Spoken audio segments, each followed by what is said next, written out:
पानी जैसे गंभीर समस्या पर आपने मुझे बोलने का मौका दिया। नेता प्रतिपक्ष और हमारे विप साहब का धन्यवाद कि उन्होंने पार्टी के समय में से मुझे समय दिया। अपनी बात शुरू करने से पहले अध्यक्ष महोदय, निम्बाड़ा से आने वाले माननीय सदस्य को एक्सपेंशन में मंत्री बनाया जाए। विधानसभा का उनका परफॉर्मेंस देखते हुए ये मेरा आग्रह है आपसे। और पिछली सरकार की बात हो रही थी, आसन से कहा गया कि पिछली सरकार के जवाब समय से नहीं आए, तो वो सरकार चली गई और ये भी नहीं दे रहे हैं, तो मुझे लगता है कि शायद मिनी बस में बैठकर आने वाले हैं और उसी की तैयारी सदन में इनकी परफॉर्मेंस के हिसाब से मुझे लग रहा है। मैं सीधा टॉपिक पर आऊंगा, ज्यादा समय नष्ट नहीं करूंगा। नेता प्रतिपक्ष ने बताया और पूरे राजस्थान ने समाचार पत्रों के माध्यम से पढ़ा कि जल्दाय मंत्री जी का एक फेमस डायलॉग आया कि मैं बालाजी थोड़े ही हूं कि मैं फूंक मारूंगा और पानी आ जाएगा। निश्चित रूप से गर्मियों में बड़ी गंभीर समस्या राजस्थान में हो गई, लेकिन इस बात के अंदर भी बड़ी मजबूरी सी दिखी। लेकिन मैं समझ सकता हूं, क्योंकि सरकार के मंत्री ज्यादातर अधिकारियों के सामने मजबूर हैं, तो मजबूरी किसी न किसी दिशा में निकलकर सामने आ जाती है, वो बता नहीं पाते। लेकिन मैं माननीय मंत्री महोदय को एक बात बताना चाहता हूं कि बूंदी जिले में हिंडोली विधानसभा में चंबल योजना के तहत 997 करोड़ की एक योजना स्वीकृत हुई, जिसका हमारे कार्यकाल में 2 साल काम चला और 46% काम पूरा हुआ। अभी लमसम 1 साल पूरा होने वाला है, 1 महीने बाद में 1 साल पूरा होने वाला है। मात्र 7%, जो 46% काम हुआ था, इस 1 साल में उस योजना में मात्र 7% आपके विभाग ने काम किया है और उस विभाग ने काम किया है। और उस योजना के पीछे इस गर्मियों में हिंडोली नैनवा के लोगों को 20 हैंडपंप आपके विभाग ने सैंक्शन किए हुए खारिज कर दिए कि हिंडोली की चंबल परियोजना आ रही है तो उसका पानी आएगा, तो हैंडपंप की क्या जरूरत। अध्यक्ष महोदय, 7% के हिसाब से अगले 8 साल में जाकर पानी आएगा, तो क्या 8 साल तक हिंडोली नैनवा के लोग प्यासे रहेंगे क्या? माननीय मंत्री महोदय को इस सदन में अपने जवाब में ये बात बताना चाहिए। इसके साथ के साथ आज का एक अखबार मैंने पढ़ा, भूजल संरक्षण की बात कर रहे हैं, लेकिन इस बारिश के पानी से जो तबाही कल मची, आज के अखबार में थी कि एक परिवार से 3 इस राजस्थान के लोगों की निर्मम, उनका दीवार गिरने से, उसमें एक मां और बेटी भी थी कि जिनकी मृत्यु हो गई। हम सब उसके ऊपर खेद प्रकट करते हैं। मैं समझता हूं पहला सवाल तो ये उठता है कि क्या सरकार उसकी जिम्मेदार है? क्या भारतीय जनता पार्टी की जो सरकार अभी 10 महीने से 8 महीने से राजस्थान में काम कर रही है, क्या वो जिम्मेदार है? तो उसका जवाब तो है कि बिल्कुल पूरी तरीके से जिम्मेदार है। दूसरा सवाल ये उठता है, क्या केवल वही जिम्मेदार है? तो एक राजस्थान का नागरिक होने के नाते मैं मानता हूं कि केवल वही जिम्मेदार नहीं है। आज तक इस सदन में जितने सदस्य रहे, जितनी बार सदन लगा, और मैं माफी चाहता हूं आसन पर बिराजे आप, जितनी बार जो लोग हमारे सीनियर लीडर्स आसन पर भी बिराजे, हम सब लोग थोड़े थोड़े जिम्मेदार हैं, सारे लोग जिम्मेदार। वो और लॉबी के अंदर जितने आईएएस ऑफिसर्स आरएएस ऑफिसर्स बैठे हुए हैं, वो भी इसके अंदर जिम्मेदार हैं।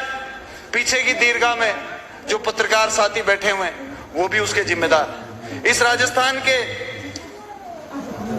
जो भी लोग जाति के नाम पर, धर्म के नाम पर, तेरी मेरी के नाम पर, किसी का नुकसान फायदा करने के नाम पर वोट देते हैं, वो लोग भी इस हादसे के बराबर हमारे जिम्मेदार हैं। मैं समझता हूं कि अगर इन परिस्थितियों को हमने नहीं सुधारा, तो आने वाले समय में, आज हिमाचल में डैम टूट रहा है, बड़ी बड़ी पहाड़ियां खिसक रही हैं, एक एक हादसे में सैकड़ों लोगों की मृत्यु हो जाती है, तो कहीं ना कहीं इस सिस्टम के अंदर कमी है। अगर हम एक दूसरे के ऊपर आरोप प्रत्यारोप की ही राजनीति करते रहे, एक दूसरे को नीचा दिखाने और खुद को सबसे सर्वश्रेष्ठ दिखाने की राजनीति करते रहे, तो आने वाले समय में इन हादसों में ये कोई अतिशयोक्ति नहीं होगी कि कोई ना कोई इस सदन में बैठे वाले का भी किसी का मिलने वाला कहीं ना कहीं दब जाएगा। इसलिए सीरियसली हमको सोचना पड़ेगा, इसके ऊपर काम करना पड़ेगा। माननीय अध्यक्ष महोदय, 11वां साल आपकी कृपा से और जनता के आशीर्वाद से ये सदन में मैं आ रहा हूं। बार बार हम ये सुनते हैं कि सदन की गरिमा गौरवशाली इतिहास। लेकिन जब तक ऐसी माँ बेटी पानी के आने के ऊपर दीवार के नीचे दबेगी, तब तक ये इतिहास गौरवशाली नहीं होगा। ये इतिहास गौरवशाली जब होगा कि जब वो माँ बेटी के सर पर पक्की छत पड़ेगी, उस दिन इस सदन का गौरवशाली इतिहास होगा। अध्यक्ष महोदय, जब तक एक गरीब के परिवार में बिजली और शुद्ध पानी मिलेगा, तब जाकर इस सदन का गौरवशाली इतिहास होगा। अध्यक्ष महोदय, जब गांव के बच्चों को 1 किलोमीटर के ऊपर 5वीं, 2 किलोमीटर के ऊपर 8वीं और 3 किलोमीटर के ऊपर 12वीं स्कूल मिलेगी, अध्यक्ष महोदय, उस दिन जाकर इस सदन का इतिहास गौरवशाली होगा। जब तक 10 किलोमीटर के अंदर गांव के बच्चे या बच्ची को सरकारी कॉलेज नहीं मिलेगा, जब तक हमारा इतिहास गौरवशाली नहीं होगा, उस दिन गौरवशाली होगा कि जो गरीब, जिसकी बेटा और बेटी पेट्रोल खर्च करके कॉलेज नहीं जा सकते, यदि साइकिल से भी जाना चाहें तो 10 किलोमीटर के अंदर उनको कॉलेज मिलेगा, शिक्षा पूरी होगी, उस दिन जाकर इस सदन का इतिहास गौरवशाली होगा। अध्यक्ष महोदय, मैं केवल ये बातें करने के लिए नहीं कह रहा हूं। कई लोगों को लगेगा कि भाषण दे रहा है, ये तो काम करके दिखाइए। तो मुझे ये बताते हुए अध्यक्ष महोदय खुशी है। मैं क्यों बता रहा हूं? क्योंकि आज सुबह मुझे अखबार पढ़ते हुए इतना दुख हुआ है जो मैं कह नहीं सकता। मुझे खुशी है कि मेरी विधानसभा में 2 तहसील हैं। आजादी के बाद 71 साल हुए, 71 सालों में एक भी सरकारी कॉलेज आजादी के 71 सालों में कोई नहीं बना पाया।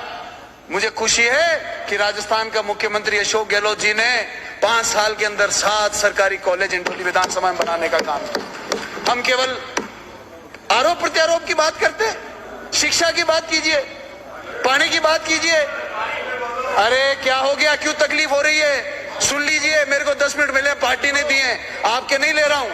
आप अपना काम कीजिए, हमको अपना काम करने दीजिए। 10 मिनट में मैं बोलूंगा और आप तय नहीं करेंगे कौन सी बात पानी की है, ठीक है? पानी की है सब ये।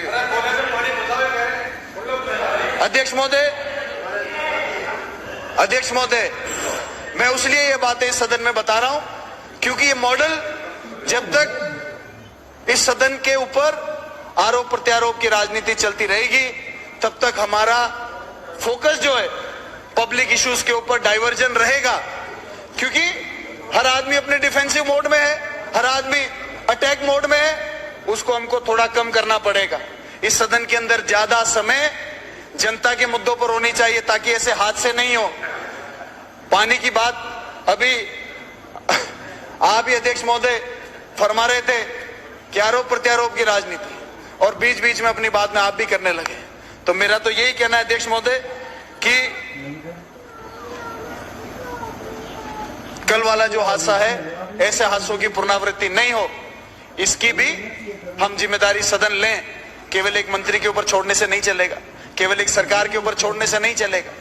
हम क्या हो गया, पेट में दर्द हुआ? क्या हुआ, पेट में दर्द हुआ? क्या हो गया, क्या हो गया? अच्छी बात नहीं लग रही है, अच्छी बात नहीं लग रही है, टाइम खराब कर रहे हो। सदस्य बोलिए, ठीक है अध्यक्ष महोदय, अंत में क्योंकि किसी को सच सुनने की आदत नहीं है, कोई सच सुनना नहीं चाहता, इसलिए मीठी मीठी बातें करो, एक दूसरे की पॉलिश करो और शाम को जाके सदन के सितारे बनकर लड्डू बांटो। इससे काम नहीं चलेगा। अध्यक्ष महोदय, मैं अंत में अपनी बात को जल्दी खत्म करूंगा क्योंकि बाकी जो बातें कहूंगा फिर ये खड़े होंगे और इनसे सुना नहीं जाएगा। नए नए आए, अभी पार्टी ज्यादा कर रहे हैं। जब अगले चुनाव में जाएंगे जनता के बीच में और 5 साल में मुद्दे रह जाएंगे, तब इनको पता लगेगा। गांव में जाके जब लोग सवाल में पूछेंगे कि आपने हमारे गांव के लिए क्या किया, आपने हमारे शहर के लिए क्या किया, आपने बच्चों की शिक्षा के लिए क्या किया, आप मेरे को टोक रहे हो, लेकिन 4 साल के बाद में आप चुनाव में जाना, लोग आपको पकड़ेंगे। हमारे गांव में 5वीं थी, आपने 8वीं क्यों नहीं कराई? हमारे गांव में सड़क नहीं है, इस सड़क कच्ची होने की वजह से बच्चे स्कूल नहीं जा पाते, उसमें आपने क्या कराया? हमारी पानी की समस्या क्या कराया? हमारे अस्पताल नहीं है, आपने क्या कराया? अभी आपका पेट दुख रहा है, समय आएगा आपको पता लगेगा, मेरी बातें याद आएगी कि समय पर काम की बात कर लेते तो कितना अच्छा रहता। अध्यक्ष महोदय, एक बहुत बड़ी गलती ये सदन करने जा रहा है। पहली बार हो रहा है कि होम के ऊपर कोई डिस्कशन नहीं हो रहा है। मैं आग्रह करता हूं सभी जिम्मेदार लोगों से कि होम के ऊपर डिस्कशन होना चाहिए। जिस पुलिस को राजस्थान के लोगों की सुरक्षा के लिए आपने, इस सरकार ने उनके हाथ में और बंदूक दिए, रक्षक कहीं भक्षक नहीं हो जाएं, इसलिए उनके ऊपर नकेल रहना भी जरूरी है, उनके ऊपर नजर रहना भी जरूरी है, उनके ऊपर चर्चा होना भी जरूरी है, और उनकी सच्चाई जो है वो सदन के माध्यम से जनता के सामने भी आना